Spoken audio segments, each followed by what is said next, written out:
Hey, good morning, church family. Welcome back to the Ride In. I imagine many of you are weary this morning. If you've been participating in the Vacation Bible School this week, it's Friday morning. It is July the 25th. And for many of you, it's been a long week, night after night, and I appreciate your faithful service. And if you've not been able to come, I appreciate your prayers. It's been a great time for the children. And one more night tonight with the family emphasis and the bounce house and the snow cone machine and the hot dogs and hamburgers and just all that good stuff. I'm just looking forward to a good, joyful and happy time of fellowship with everyone as they come. Praise the final message is preached and our final opportunity to make an investment in this area. That God would just do a work and plant seeds in the hearts of our children that bring forth fruit that remain. This morning I want to talk to you about a concept that Jesus endeavored to get across.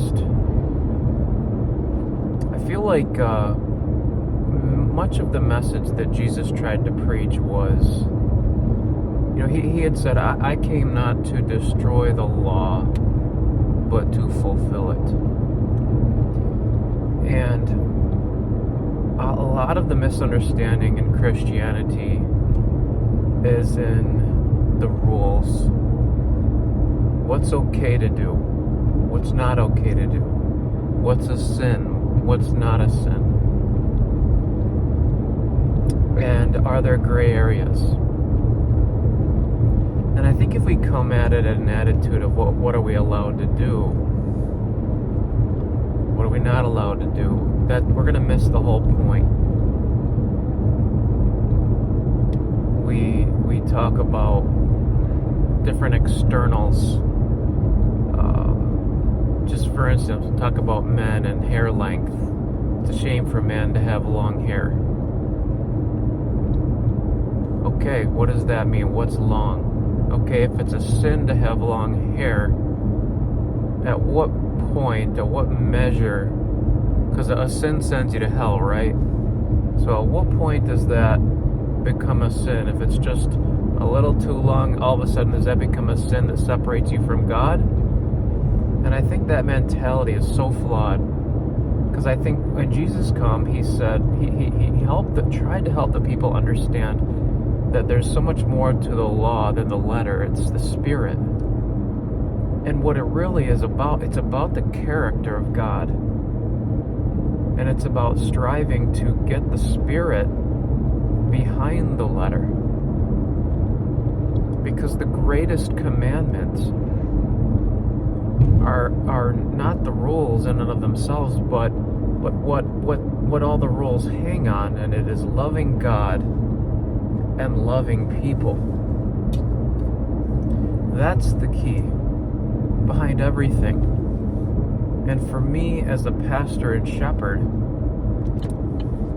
one of the most discouraging and grievous things for me is to be mischaracterized. When you preach a particular principle, to be misrepresented with the idea that all of a sudden I've magnified that particular principle above all others, and that's certainly never my goal. And it's important to look at a preacher's messages as a whole, and certainly not to judge him by one message. But anyway, this isn't a defense of that, but Jesus said, in his Sermon on the Mount, you've heard, thou shalt blah, blah, blah, but I say unto you. Jesus is trying to help the people understand the spirit behind the laws. And the most important thing is that when we develop principles and convictions that we live by, that what governs the conclusions that we come to is our love for God and our love for people. Because every stand that we take affects someone else. So please, consider that. I feel that sometimes a preacher's message can become antagonistic in the people's mind, and it can become the people versus the pastor, or this particular group that takes this position against this particular group that doesn't. And we've got to always remember that throughout the process, it's a learning process, it's a growing process, and that we're a family. And we're going to weather the storms of disagreement. We're going to have a conversation that's respectful, that's loving, that's gracious, that's honest. And that ultimately we need to agree that our purpose is for the glory of God and the good of our brethren and for the lost. That's the most important thing. Jesus said, I don't come to condemn the world, but that the world through me might be saved. The purpose for exposing error is not to condemn anyone. And so many people see an attempt to preach truth or use scripture to exposit a position as an attack on them or a characterization of their whole life. And at least from my perspective, that simply is not true. I am not trying to hurt anyone. I'm not trying to condemn anyone. I'm trying to help and add value to a person's life. Certainly in terms of salvation and preaching the gospel, but salvation in terms of your life. Because I've seen so many people, more and more, very sadly and very heartbreakingly, that take little seemingly insignificant steps in one direction, and before long, they're at a place they never dreamed they'd be. And their lives are destroyed. Their lives, I don't want to say they're destroyed, because I think there's always hope for people to find reconciliation. But I will say their lives are forever changed. And perhaps there's potentials there that are forever lost.